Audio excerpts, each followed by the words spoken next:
encore de rendez-vous à honorer, le temps de boucler ce numéro de votre matinale. Vous aurez vers la fin de cette émission la revue de presse. Ça va être signé Hugues Vimbe. Avant cela, on fera nos débats. Justement, ce matin, on va s'interroger un peu sur cette cherté de la vie qui frappe l'ensemble des populations béninoises. Il n'y a pas de produit qu'on peut toucher sans en avoir demandé 2 à 3 fois le prix sur le marché pour ne pas se faire insulter comme les bonnes dames en ont l'habitude. Franck Aounou, bonjour. Bonjour. William, bonjour. Eric, bonjour. Le riz est cher, le maïs, n'en parlons pas, bien d'autres produits. Et au bord de la voie, l'essence de contrebande aussi à 700 francs CFA le litre, contrairement aux années précédentes, mettons autour de 350, 400 francs CFA. Il faut rêver d'avoir le litre de l'essence en dessous de 500 francs CFA. Maintenant, Franck Aounou, on est pris à la gorge. Hein? Oui, on est pris à la gorge et on souffre sérieusement. Finalement, on ne mange plus bien parce que... Moi, j'ai maigri. C'est terrible. Vous n'avez pas remarqué? Un cas isolé, hein? Oui, les raisons sont ailleurs. Non. Ah oui? C'est vrai. Ah, tiens. Je crois que William a raison. Ah, d'accord. Nous ne mangeons pas bien et vous savez, lorsque vous dirigez vers la vendeuse de côme semé que j'aime bien manger aujourd'hui, même quand on vous lance ou on vous dépose 5 boules dans le creux de votre main. 5, c'est peu. Ça ne remplit Est-ce que pas. vous avez suivi Jacques ce matin qui disait qu'il y a des gens qui sont venus leur confier à Fraternité qu'ils peuvent manger jusqu'à 16 boules d'akassa. C'est quand même terrible. Oui, la boule d'akassa, n'en parlons plus et tout est cher. Moi, j'ai échangé avec quelqu'un qui est dans le commerce du maïs hier. Il dit dans les zones enclavées, vous avez autour de 35 000 le sac. Il faut déplacer ça, les frais de transport, de la brousse vers les centres urbains. Vous voyez, quand on ajoute le transport et tout ça, et ceux qui doivent amener ça de là-bas vers Cotonou, vous voyez déjà quand vous faites un peu le point, ça veut dire que vous êtes autour de 40 000 le sac aujourd'hui. Et le maïs, on sait combien, la place que ça occupe aujourd'hui dans ce que nous mangeons. La pâte, c'est le maïs, la bouillie, c'est le maïs, la cassa, c'est le maïs, le côme, comme on l'appelle ici, c'est le maïs. Donc, vous voyez, quand ça se passe comme ça, et à côté le riz, qui également est souvent préparé à midi pour les enfants, est également cher. Là-dessus, on peut comprendre la guerre en Ukraine. Bon, c'est ce qu'on nous dit, mais moi, dans ce que Jacques Degbé a dit tout à l'heure, vous avez vu les raisons qu'il a évoquées. Quand ça se passe comme ça, c'est très compliqué. Au même moment, il n'y a pas d'augmentation, disons, de salaire. Vos revenus n'augmentent pas. Et l'essence que vous devez mettre dans votre moto, dans votre voiture pour aller chercher le peu qui doit acheter chèrement ces produits dont je viens de parler, l'essence est chère. Ça veut dire que nous sommes véritablement dans une grosse galère. Bon, c'est vrai, vous avez dit que vous avez maigri. Pour certains, c'est le désarroi total. Et je pense vous avez compris quelque chose à la situation, les raisons, peut-être, William? Il y a les raisons officielles annoncées par les autorités béninoises. On parle de conjoncture externe et interne. Il y a la sortie du cadre du ministère de l'Agriculture, relayé par Matin Libre, qui a essayé d'expliquer de long en large les dérèglements climatiques. Je dis n'importe quoi, ce n'est pas le patois que je maîtrise le mieux. La question des pluies, la pluviométrie, qui éprouve désormais la production agricole, les agriculteurs qui ne sont pas suffisamment habitués à ces irrégularités, ces perturbations qui sont en cours depuis quelque temps. Il évoque plusieurs types de raisons, mais qui, moi, me laissent vraiment sur ma faim, sur le cas du maïs, parce que selon les informations de plusieurs médias spécialisés dans l'agriculture ici au pays et d'autres informations que nous avons découvertes dans la foulée de cette augmentation, le nœud même de ce problème-ci, c'est l'engrais, ce sont les intrants agricoles. quand on passe de 14 000 francs à 22 500 francs le sac de NPK, qui désormais, Jacques le disait à l'instant, cette année, en raison des perturbations et de la grosse difficulté que l'engrais qui a prévalu l'an dernier a fait avoir pour le rendement agricole, c'est le NPK qui est de mise cette année pour le coton et le maïs. Selon beaucoup d'indiscrétions, on redirige la majeure partie de cet engrais vers le coton. Et au même moment, nous avons le prix qui a augmenté. Et on limite le sac de 50 kg, on limite le nombre. Hier, un agriculteur me confiait hier qu'il n'a pu prendre que 4. Alors qu'un seul agriculteur, un grossiste ou un gros exploitant agricole était capable de chercher même 1 tonne d'engrais pour sa production agricole.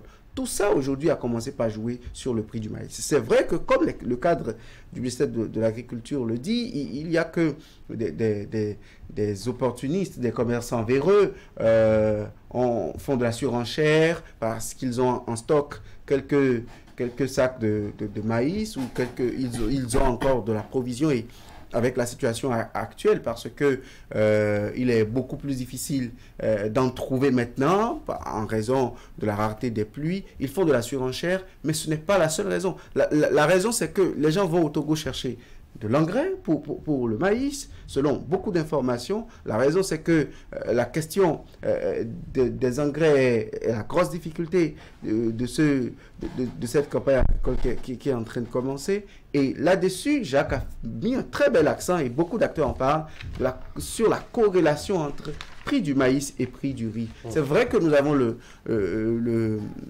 vallée de l'Ouémé, c'est vrai que nous avons les espaces de Malanville, mais nous n'en faisons pas suffisamment pour la culture du riz, ce qui fait que la majeure partie est importée.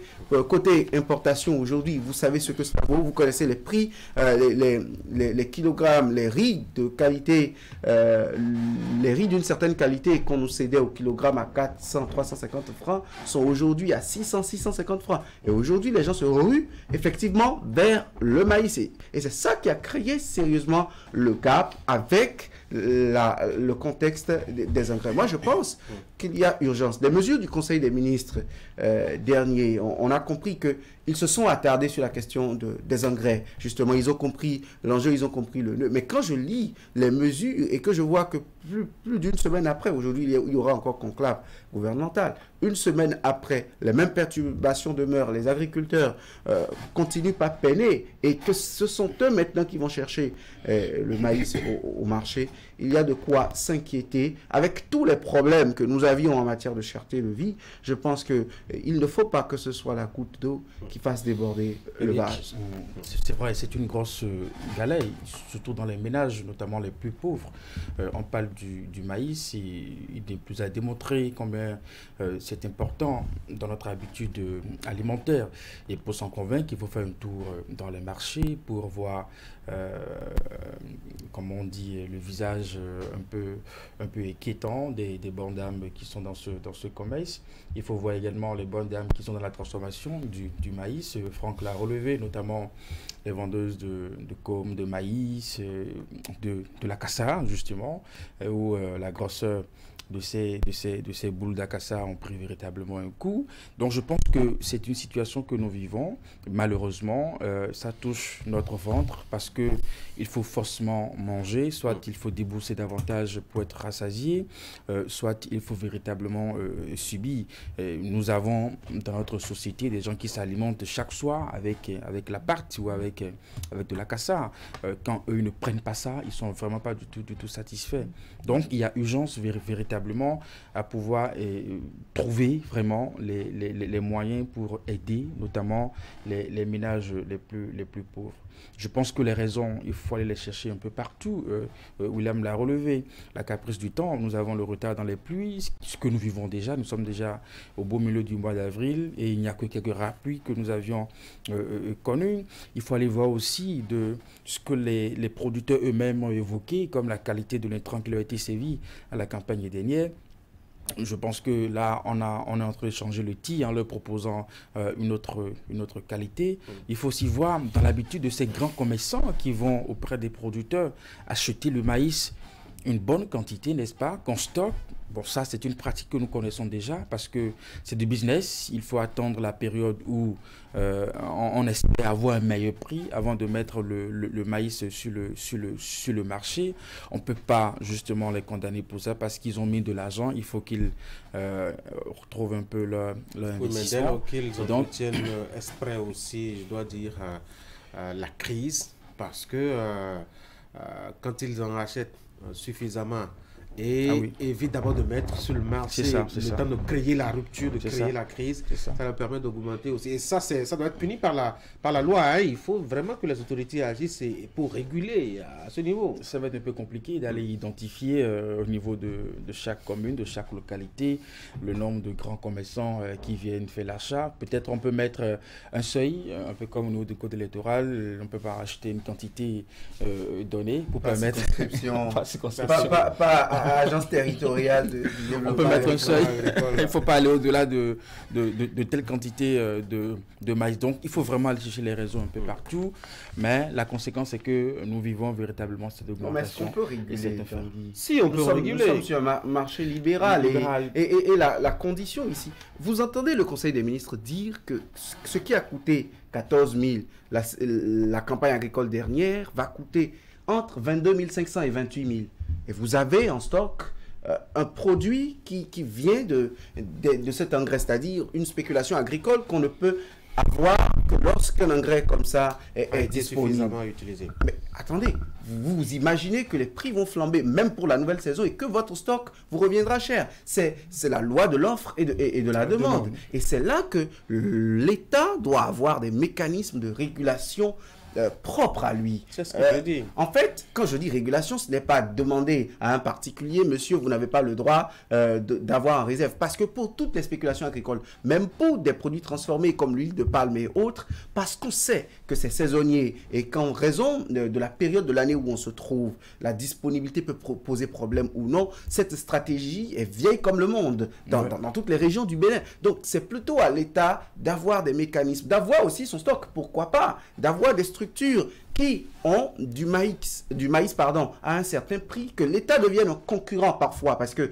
dans son rôle régulateur de l'économie, l'État peut descendre dans l'arène et parfois sans fixer les prix pour certaines choses, mais parfois essayer de devenir un agent commercial, un agent économique. Quand l'État commence par céder, je suppose, à 250 ou à 300 le maïs aujourd'hui, ceux qui en ont en réserve seront obligés, pour pouvoir libérer le stock, parce que c'est une spéculation, c'est une denrée périssable, seront obligés de céder le maïs au même prix que l'État, un peu comme l'ONASA le faisait, un peu comme on le fait quand on a des dons de vivres venant de certaines puissances qui, il y a 50 ans, avaient les mêmes problèmes agricoles que nous. C'est pour dire en fait que l'État a 1000 moyens de réguler une économie. Je ne vais pas demander, un peu comme je m'en prends souvent au ministère de Commerce pour son irresponsabilité sur certains cas, je ne vais pas m'en prendre au ministère de Commerce du commerce pour dire, chers cadres, descendez, demandez aux boutiques, fixez le prix plafond ou conseil des ministres, statuez, dites que le maïs ne va pas coûter plus de 250 francs. Je pense que je ne suis pas agronome, mais c'est presque impossible. Ce n'est pas le casque, ce n'est pas du riz importé. Encore que là aussi, c'est difficile à faire. Donc, je pense plutôt que l'État, parfois, doit réguler les acteurs en devenant lui-même acteur, en devenant lui-même agent économique, en proposant mieux, en ayant, je ne sais pas quoi, des réserves, des fonds de réserve que l'État sort au dernier moment, des cartes pour amener les acteurs à ne pas faire de la grande surenchère. Parce qu'on parle du prix aujourd'hui des nouveaux engrais, de ce que le NPK est orienté en majeure partie vers le coton. Des paysans se permettent même de dire que seuls ceux qui font du coton ont droit au NPK. Bon, je sais que c'est un abus, mais en fait, dans un contexte comme ça, le maïs issu de cette production n'est pas encore sur le marché. C'est l'ancien maïs qui est là. Donc, une certaine concurrence pourrait voir le prix quand même à baisser ou baisser jusqu'à un certain niveau raisonnable en attendant la récolte de ce qui est actuellement en cours. Moi, je pense que l'État a les moyens. Sur la question, moi, je voudrais corroborer un peu ce que dit William pour dire qu'on prend un monsieur Tantan Puyon qui est professeur de son État ou banquier de son État, qui a de petites économies, qui achète du maïs, qui stocke ça quelque part, disons une trentaine de sacs, et qui apprend que dans quelques jours, ça va monter, le prix va monter, et qui vend son maïs après, quand le prix monte, je crois que l'État ne peut pas aller réguler quoi que ce soit. Mieux, c'est qu'il y en a qui conservent, mais qui sont vendus, enfin, qui vendent leurs produits bien moins cher après. Lorsque le prix chute, c'est qu'eux, ils sont en perte. Dans ce cas, l'État leur fait quoi? L'État ne fait rien du tout. Si l'État devait réguler, c'est que lorsque ça chute et ils ont disons, des pertes, c'est que l'État devrait faire quelque chose pour compensation. En compensation. Mais là, maintenant, lorsque ça monte et ils vendent, c'est là on voit que, bon, il faut réguler et tout ça. Moi, je dis gouverner, c'est prévoir. Et sur tous les gouvernements qui se sont succédés dans notre pays, sauf erreur de ma part, quand ces genres de situations conjoncturelles-là se posent, on commence par chercher les solutions en même temps. Alors que des économistes avertis peuvent vous dire, écoutez, le maïs que vous avez aujourd'hui, dans 5 mois, dans 6 mois, ça va augmenter de prix. Ça, ce sont des données qu'on devait reverser au niveau étatique, on devait analyser et anticiper. William l'a si bien dit, si l'État s'introduit de sorte à vendre le produit, à casser le prix, c'est que ceux qui en ont en stock seront obligés eux-mêmes de céder, à moins qu'ils stockent ça là, qu'ils utilisent des produits pour conserver pendant longtemps. Mais dès que l'État vend ça, si c'est à 400, l'État vend ça à 350, les autres verront que les produits sont inutiles, ils vont les sortir pour les liquider également. Et là, ça va équilibrer un peu et favoriser, disons, Je suis quand même un peu surpris quand vous dites que l'État ne peut pas intervenir et réguler un peu l'achat des intrants. Vous l'aviez dit, c'est peut-être un système... Pas achat des intrants, mais coût du maïs. Oui, je parle, c'est de ça que je parle. C'est-à-dire que il y a eu une habitude qu'on connaît qui est séculaire. On achète des produits qu'on conserve le temps qui est, ma foi, une rupture ou une période de soudure afin de revendre. C'est comme si vous dites que si un multimilliardaire ou une firme débarque au Bénin, il peut tout acheter, garder ça là et attendre qu'il y ait une crise ou provoquer même une crise.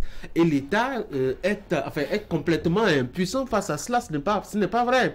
L'État ne peut pas être impuissant face à des citoyens, face à des particuliers. Qu'ils soient hommes d'affaires ou qu'ils soient femmes d'affaires, l'État ne peut pas être impuissant face à des individus. En réalité, quand ça commence là, on peut se poser une question. Est-ce que l'État a réussi à fixer le prix du soja? Et pourtant, c'est exactement comme cela se faisait. Le maïs actuellement, c'est exactement comme ça que cela se faisait aussi avec le soja. Non, on mais achète moi, le soja, 2 secondes, on achète le soja, on conserve, on attend qu'il y ait une période et on revend. Le cajou, la même chose. On attend que les paysans récoltent précocement, on leur achète ça. Quand ça commence à finir dans les champs, on commence à vendre petitement, le temps que le prix grimpe. Donc, est-ce qu'on a réussi à réguler le prix du noix de cajou? Est-ce qu'on l'a fait pour le soja? Si on l'a fait pour ces deux spéculations, pourquoi on ne peut pas faire pour le maïs, Eric? Non, je pense que la question est un peu complexe. Quand je prends le cas du soja, de l'anacade, vous savez, il y a un intérêt particulier pour l'État, n'est-ce pas, de rentrer dans ce secteur pour récupérer la matière première parce qu'on veut la transformer. Voyez-vous, nous avons une zone économique où les industries sont installées, ils ont besoin de cette matière première pour faire de la transformation. Priorité d'abord à l'industrie plutôt qu'à la consommation de survie. Non, vous avez parlé du soja. Je vous donne le cas du soja et de l'anacade. Oui. Parce que nous avons des industries aujourd'hui qui transforment cette matière première. Ce n'est pas encore le cas pour le maïs. Je pense. Alors, la complexité est que si quelqu'un rentre sur le marché et veut acheter en grande quantité, vous savez, vous l'avez dit, c'est une pratique qui est très connue, qui est vieille. Et dans le milieu, l'individu à lui seul, il peut peut-être passer par plusieurs personnes interposées à aller chercher le produit. Or, c'est pour son propre compte. Vous ne saurez même pas que c'est la même personne, c'est le seul individu à lui seul qui est en train d'acheter autant une telle quantité.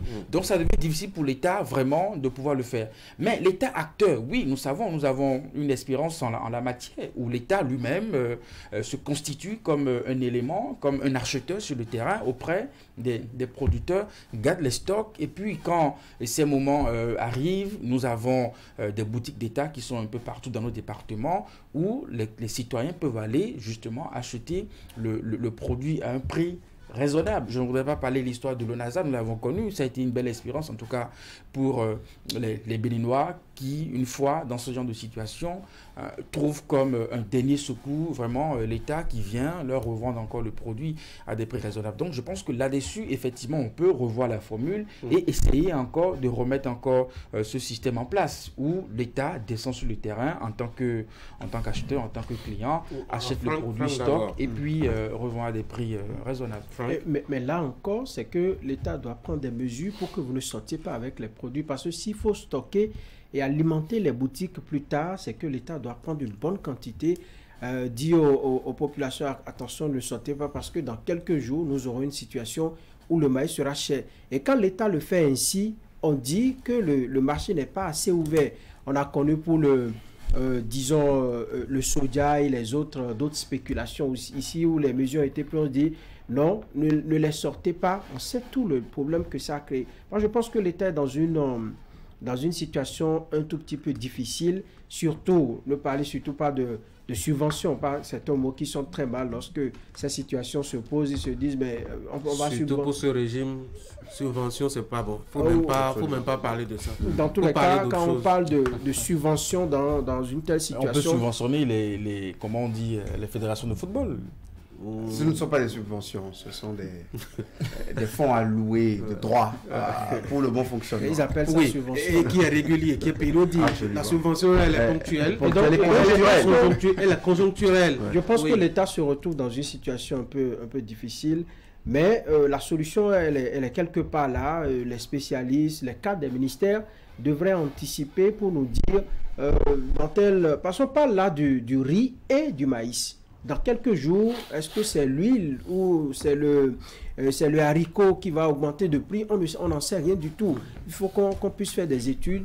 On a des économistes de très bonne facture. Les universitaires sont là et ils sont en mesure de vous dire ce que sera le Bénin dans 6 mois en termes économiques parce que les données sont là.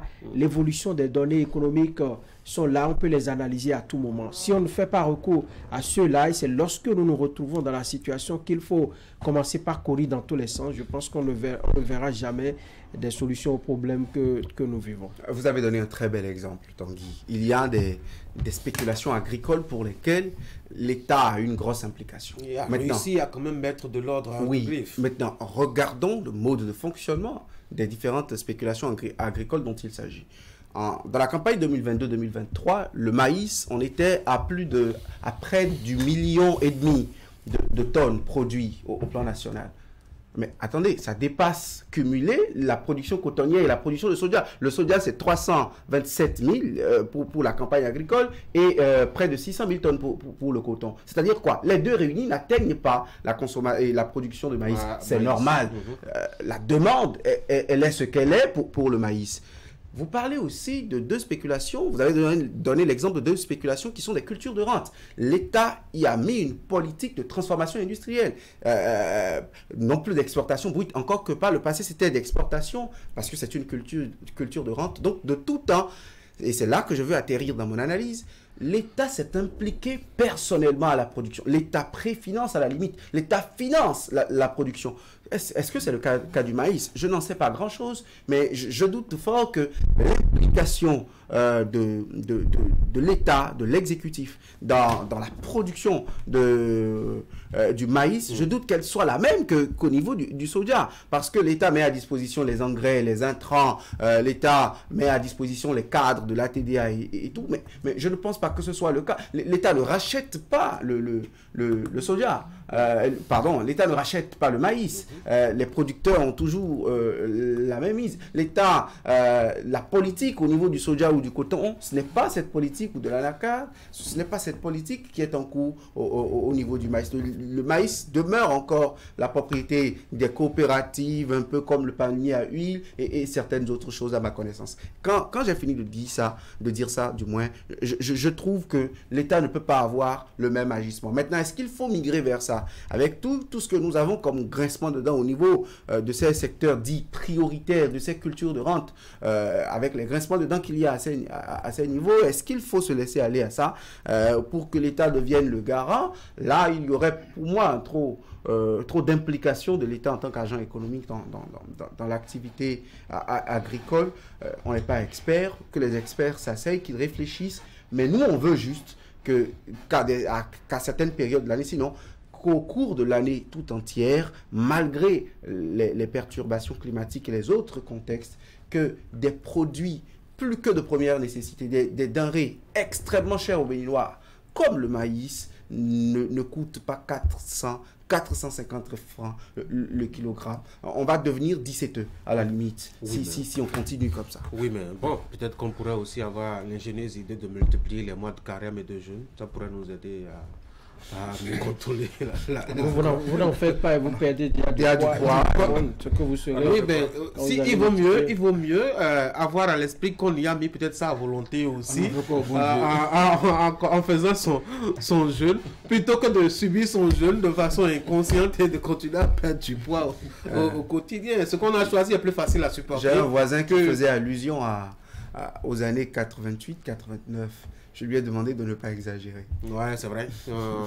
Comparaison ne cède pas raison. Mais peut-être qu'on peut y arriver, hein, parce que j'ai reçu un message tout à l'heure où un producteur me disait l'année passée, moi j'ai l'habitude de récolter pour mon sac, pour mon champ, pardon, entre 12 et 14 sacs de maïs. Pour la même superficie, l'année passée, je n'ai pas atteint 5 sacs. Donc, vous voyez un peu, il y a une crise. Non, je parle de messages que j'ai reçus. Pour la même superficie. Pour la même superficie. De 15, il est venu à 5. Mais ce n'est pas le propre du maïs. La campagne écoulée, c'était le cas de toutes les productions. De tous. Pas exagéré. Non, je ne vais pas en besogne. Je ne répète que comme un perroquet. C'est vrai. Les choses que j'ai entendues à la télé et partout. Je ne veux pas être péremptoire parce que je n'en ai pas toutes les assurances. Mais attendez, ce n'était pas que le maïs la saison écoulée. Pour ce gap ou ce niveau de chute ou cette importante quantité de chute, de production ou de productivité, je ne sais pas. Mais il y a eu baisse de rendement et on nous a parlé des crises exogènes, on nous a fait beaucoup de récits, beaucoup de dissertations là-dessus. Donc, il y a eu baisse de performance. Mais qu'est-ce qu'on fait maintenant? Vous dites à la fois il faut impliquer l'État doit installer un mécanisme d'assistance sociale, notamment... Pas d'assistance sociale, pas d'assistance sociale. L'État revient en tant qu'agent économique, s'impliquer davantage dans l'activité économique. Mais l'État ne peut pas être commerçant, Franck. Si l'État pas commerçant, mais l'État peut s'impliquer de sorte à jouer sur la baisse du prix du maïs aujourd'hui. Et c'est ce que nous disons là. Peut-être, à mon avis, réunir les gros producteurs, se procurer suffisamment le produit et le remettre sur le marché de sorte à ce que le prix puisse baisser. Parce que ceux qui en ont dans les magasins, voyez, ils sortent une petite quantité pour voir si demain ça va passer peut-être à 500 francs. Aujourd'hui c'est 450, on en était à 250 ou 300 il y a quelques semaines. Aujourd'hui 450, on veut voir si déjà dans le week-end ou la semaine prochaine ça va monter à 500. Donc c'est une petite quantité qui est sortie là. L'État peut racheter et créer des points de vente un peu comme ce qu'on a fait, je ne sais pas, par rapport à la CIPI ou par rapport à certaines spéculations telles qu'on l'a fait, et on permet aux plus pauvres, à ceux qui n'ont pas véritablement les moyens d'aller en prendre à coût réduit. Si de 450 c'est au plus pauvre, tout le monde ira là-bas, hein, parce que le maïs coûte cher. Oui, mais tout le monde non, il y en a qui, même dans leur maison, on peut vendre ça à 50 000 francs, ils vont se l'acheter à 50 000 francs, ils n'iront pas faire le pied de grue, parce que si vous acceptez aller au niveau de ces points de vente, c'est que vous allez perdre un peu de temps. Il faut faire le rang, attendre qu'on vous serve à tout de rôle. Si la disponibilité de ces produits part également de la qualité de ce qui est produit, l'État aussi doit être un peu à l'écoute de ses producteurs. Parce que quelqu'un qui a l'habitude de produire 15 sacs avec la même superficie qui se retrouve à 5, c'est qu'il y a un problème. Le discours satisfaisant qu'on entend souvent de la bouche du ministre de l'Agriculture n'aurait pas le problème. Il faut... voilà. Ni les larmes au Parlement. Voilà, les taux qu'on nous donne, la production cette année, record. Je pense qu'il faut vraiment aller à la rencontre de ces producteurs et les écouter véritablement sur les problèmes qu'ils ont au niveau de la production de ces produits. Donc, je pense qu'il faut vraiment établir ce contact-là. Il y a certainement d'autres aspects, n'est-ce pas, dont nous n'avons forcément pas connaissance, n'étant pas producteurs, n'étant pas du secteur. et enfin, que nous ignorons et auxquels on peut trouver des problèmes et davantage, comment on dit, faire en sorte que nous ayons plus de production, parce que Jacques l'a relevé, il y a une sous-production, n'est-ce pas, qui ne dit pas son nom, qu'il faut davantage encourager, stimuler, n'est-ce pas, au niveau des producteurs. Vous les avez qui ont des dettes sur le dos, et à chaque campagne, n'est-ce pas, il faut pouvoir vraiment gérer ces soucis de dette avant de lancer une nouvelle campagne, et les mêmes problèmes sont là. Est-ce que peut-être la solution sous la révolution ne peut pas être une option aussi, la solution qui consistait à avoir des espaces aménagés qui sont des espaces publics où on a, comment ils ont appelé ça, en tout cas des champs à hauteur de la commune ou des circonscriptions urbaines qui sont, ma foi, organisées par l'État, où chacun, enfin, l'État mobilise les citoyens de façon spontanée afin de cultiver pour avoir la disponibilité du produit. Peut-être qu'on peut retourner à ça, même si c'est du socialisme scientifique, comme ils ont dit à l'époque. Voilà. Merci d'avoir reconnu que c'était une idéologie de gouvernance. On a pensé que c'est comme ça qu'il faut mettre un pays au travail, donner la culture du travail aux gens. Et comment fédérer? Vous savez, le socialisme, on veut que tout le monde soit presque à égalité en matière de pouvoir d'achat. Certains ne vont pas s'enrichir à perte de vue et d'autres vont manquer du minimum. Mais là, nous sommes dans le libéralisme, et je dis souvent avec Patrice Talon, c'est même de l'ultralibéralisme. Vous voyez, et je pense que ce ne sera peut-être pas du temps de Patrice Talon. Maintenant, dans les âges ou dans le temps, on peut réfléchir à... Pour moi, il n'y a aucune solution à occulter, et il n'y a pas de solution moins pertinente, à moins qu'on l'ait expérimenté. Parce que le temps que les réflexions soient scientifiquement très sages ou scientifiquement très, très pertinentes, le maïs continue de coûter si cher, en fait. Oui, moi je pense qu'il faut avoir des solutions à long terme aussi. Je sais que vous faites le champ Tanguy. Ah bon? Oui, je sais que Qui vous a informé? Moi, je ne fais pas de champ. Vous faites un peu de champ. Quand je dis vous, pas forcément vous, dans votre famille, autour de vous, il y en a qui font le champ. Mon père est agriculteur. Voilà. Donc, vous faites le champ. Eric doit en faire autant, William doit en faire autant. Oui, j'ai un papa qui est passionné de l'agriculture. Voilà. Et donc, trouver la solution d'abord en interne. Si vous faites le champ, vous savez que vous avez une famille de 5 membres, par exemple, vous avez pu récolter 5 sacs de maïs, ça va vous garder pour une période de l'année avant que même ces situations-là ne se produisent. Donc, il faut commencer par rechercher. Puisque ça revient par moment, ça repart, ça devient des situations... Ce sont des habitudes que nous avons perdues. Voilà, donc... L'agriculture familiale. Nous devons le faire autour pour la consommation, un petit jardin à côté pour faire de petits maïs, tomates et tout. Aujourd'hui, les messieurs ne veulent pas cultiver du maïs sur l'espace. On veut surtout mettre beaucoup de béton pour faire les locations et commencer à montrer qu'on est propriétaire. Parce que ça rapporte gros. Oui, et qu'on doit tout le mois. Notre mentalité de sorte à trouver des solutions un peu durables aux problèmes que nous vivons. Au lieu chaque fois de dire, bon oui, c'est vrai, l'État est garant de la sécurité alimentaire, tout ce que vous voulez, mais déjà, nous-mêmes, nous pouvons trouver des solutions et ça ne coûte rien d'aller chercher ces solutions-là pour mieux vivre. Merci beaucoup, les messieurs. Une bonne journée. Mesdames et messieurs, vous suivez la rue de presse juste après moi. Passez une bonne journée.